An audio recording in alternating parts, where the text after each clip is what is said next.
In a modest suburban home in Boulder, Colorado, 8-year-old Max Henderson sits at his makeshift workbench surrounded by copper wire, magnets, and circuit boards salvaged from old appliances.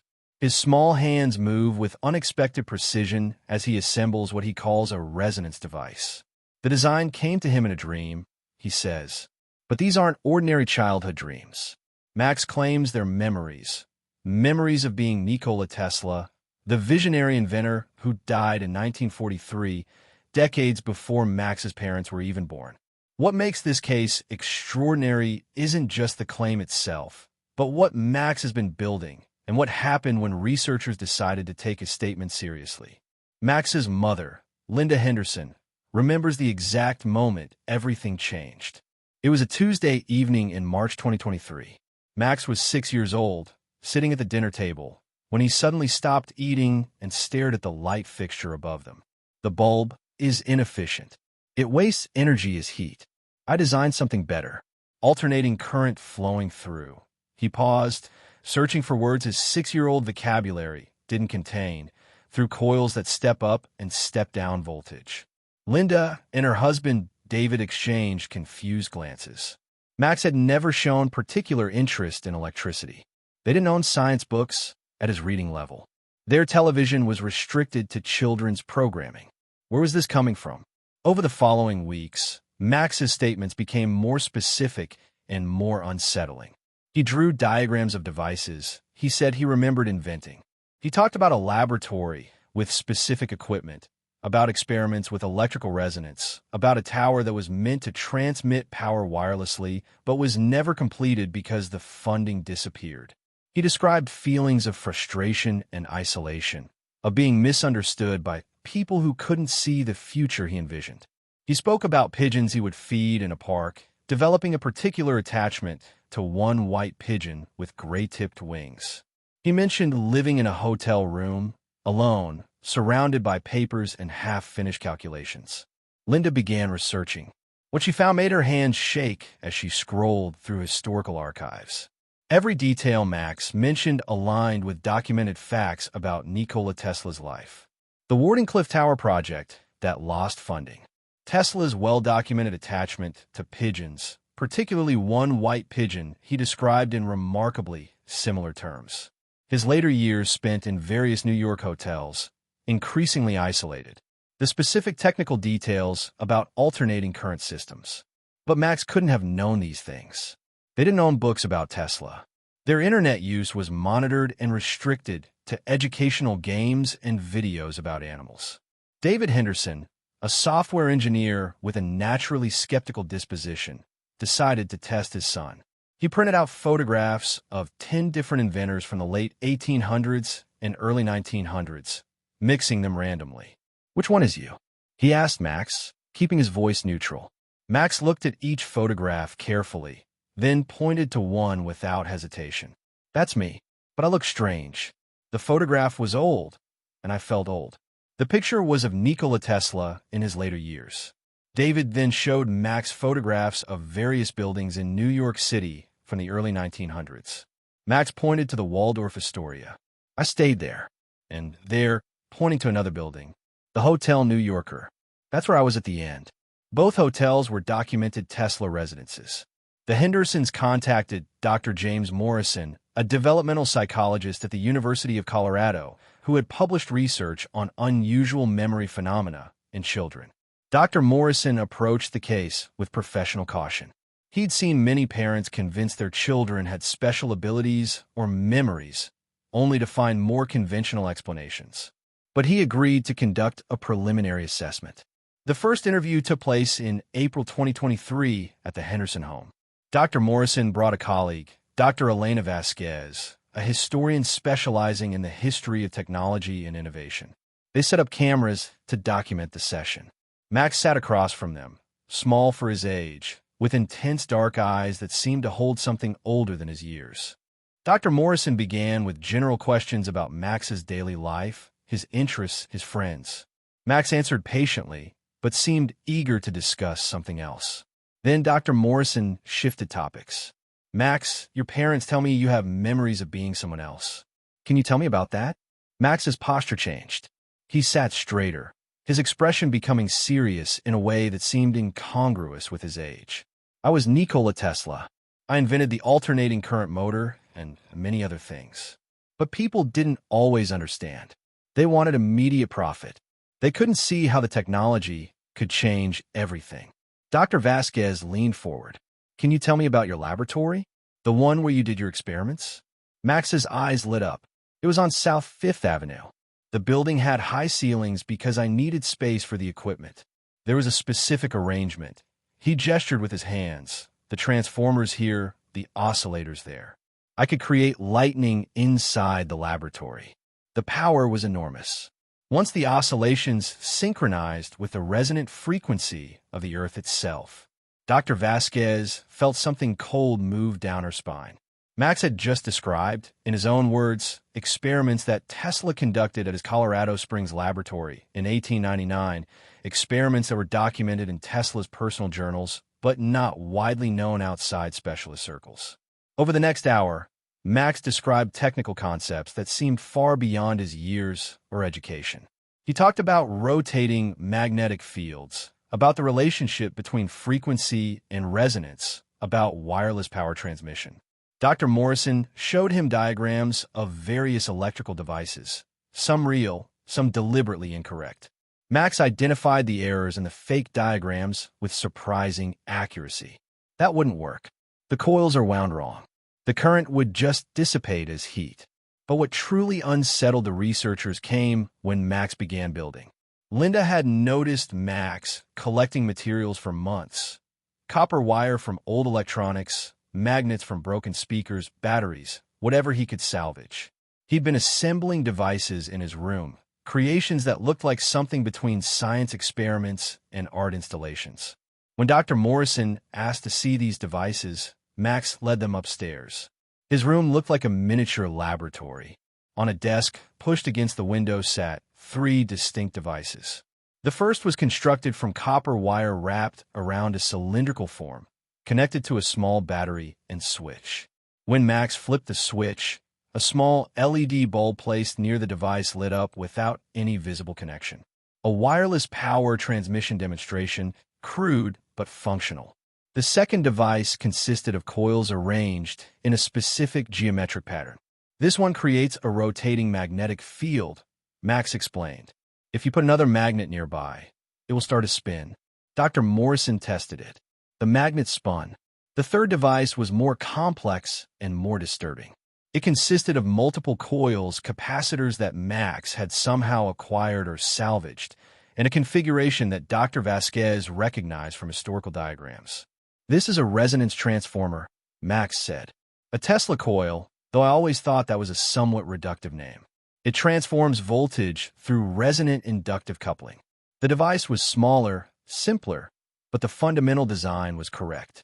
An 8-year-old had built a functional Tesla coil from salvage parts, based on what he said were dreams. Dr. Morrison spent the next several months conducting careful research into the Henderson family. He interviewed extended family members, teachers, neighbors. He reviewed every book in the house, every show Max might have watched, every possible source of information about Tesla or electrical engineering. He found nothing that adequately explained Max's knowledge. The family had no engineers or physicists. They weren't particularly interested in science or history. Max's school didn't cover inventors or electricity in any detail for his grade level. Dr. Vasquez took a different approach. She compiled a list of facts about Tesla's life and work, some well-known, some obscure, some incorrect. She interviewed Max again in June 2023, asking him about specific events and people. Did you work with Thomas Edison? Yes, Max said, but we disagreed about almost everything. He believed in direct current systems. He couldn't see that alternating current was more efficient for long-distance transmission. It ended badly. What about George Westinghouse? Max's expression softened. He understood. He had the vision to see what the technology could become. He supported my work when others wouldn't. Did you invent the radio? Max shook his head, frustrated.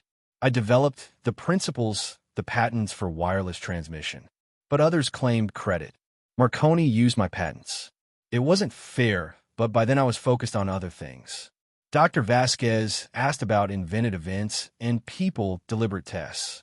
Did you meet Albert Einstein in Paris? Max looked puzzled. I never went to Paris. I met Einstein briefly in New York, but we didn't have extensive conversations. The answer was correct. Tesla and Einstein did meet briefly in New York, and Tesla never traveled to Paris. Did you work on a death ray? Max hesitated. People called it that, but it wasn't what they thought. It was a particle beam weapon concept. I tried to interest the government during the war, but they didn't take it seriously. Again, historically accurate. The researchers also noticed something else. Max's speech patterns changed when discussing Tesla memories. He used more complex vocabulary, more formal grammatical structures. His body language shifted. He sat differently, moved differently. Dr. Morrison consulted with colleagues who studied dissociative identity disorder, but Max showed none of the other characteristics. He didn't have gaps in memory for his current life. He didn't display different personalities. He was simply Max, an 8-year-old boy who also claimed to remember being Nikola Tesla. In September 2023, Dr. Morrison arranged for Max to visit a replica of Tesla's laboratory at a science museum in Denver. The museum staff agreed to document the visit. Max walked through the exhibit slowly, studying each display. When he reached a particular transformer design, he stopped. That's not quite right. The secondary coil should have more turns. The ratio is off. A museum curator who overheard this later checked the historical specifications. Max was correct. The replica had been built with an incorrect coil ratio. But perhaps the most compelling moment came when Max stood before a large photograph of Tesla's Wardenclyffe Tower, the ambitious wireless power transmission project that was never completed. Max stared at the image for a long time, and tears began running down his cheeks. That should have worked. It would have changed everything. Free power transmitted wirelessly to anywhere in the world. But they didn't believe. They stopped the funding. All that work, all those calculations, and it was never finished. Linda rushed to comfort her son, but Max seemed lost in a grief that belonged to someone else, some other time. The research team expanded to include Dr. Rachel Kim, a neuroscientist studying memory formation and consciousness. She conducted brain imaging studies on Max while he performed various tasks, normal activities, discussing Tesla memories, working on electrical devices. The scans showed unusual patterns of activation when Max discussed Tesla-related content, engaging areas of the brain associated with both autobiographical memory and technical reasoning in ways not typically seen in children his age. But Dr. Kim was careful in her interpretations. Unusual brain activity patterns could have multiple explanations. The scans were interesting but not definitive. As Max approached his 9th birthday in early 2024, the researchers noticed the memories seemed to be fading slightly, a pattern documented in other cases of children claiming past life memories. Max mentioned this himself. It's getting hazier, like when you try to remember a dream after you wake up. The technical knowledge remained, but the emotional intensity decreased. He still built devices, still showed remarkable intuitive understanding of electrical principles, but he seemed more concerned with typical 8-year-old interests: video games, friends, soccer practice. Dr. Morrison compiled a comprehensive report on the case in March 2024. The document, over 200 pages, detailed every interview, every test, every verification attempt. His conclusions were carefully worded. The case presents evidence that warrants serious consideration and further study. Max Henderson demonstrates knowledge of historical facts, technical principles, and personal details related to Nikola Tesla's life that appear anomalous given his age, education, and family background. Conventional explanations involving ordinary information acquisition have not adequately accounted for the specificity and accuracy of his statements. While definitive conclusions about the nature of these memories remain elusive, the case contributes to a growing body of research suggesting that consciousness and memory may operate in ways not fully explained by current scientific models. The report circulated among researchers studying consciousness, reincarnation claims, and anomalous memory phenomena. Some dismissed it as wishful thinking or inadequate investigation of normal sources of information. Others found the evidence compelling enough to merit replication and further study. The debate continued, as it always does with cases that challenge conventional understanding. For the Henderson family, life continued with a new normal. Max still builds devices, still demonstrates abilities that seem advanced for his age. But he's also just a kid who likes pizza, argues with his younger sister, and struggles with spelling tests. Linda keeps detailed journals of everything Max says about his Tesla memories, knowing that as he grows older, these recollections may fade entirely. David has helped Max set up a more proper workshop in the garage, teaching him electrical safety while marveling at his son's intuitive grasp of principles David himself had to study for years to understand. The case raises questions that reach beyond one family or one child. If Max's memories are genuine, if consciousness can somehow persist beyond death and re-emerge in a new life, the implications reshape our understanding of identity, memory, and the nature of existence itself. If they're not, if there's some other explanation involving extraordinary information acquisition or unusual cognitive abilities, that's equally fascinating and worthy of investigation. Max himself, when asked what he thinks about all the attention, shrugs with 8-year-old nonchalance. I just remember things. I remember being someone who wanted to help people by giving them access to unlimited energy. That didn't happen then, but maybe it can happen now. Someone just has to keep working on it. He returns to his workbench, to his copper coils and magnets, to devices that emerge from dreams that may be memories, building toward a future that might finally fulfill the vision of a past that may have been his own. If this investigation into consciousness, memory, and the mysteries that connect us across time has left you questioning what you thought you knew about the nature of identity and existence, subscribe to our channel. We continue exploring cases that challenge conventional understanding. Stories of children with impossible memories, individuals whose experiences suggest consciousness may be far stranger and more persistent than we've imagined. Each case offers a window into questions humanity has pondered for millennia. Join us as we investigate the evidence with rigor and respect, seeking truth wherever it leads, no matter how extraordinary the destination. Subscribe now for more explorations into the deepest mysteries of human consciousness and the possibility that who we are extends far beyond the boundaries of a single lifetime.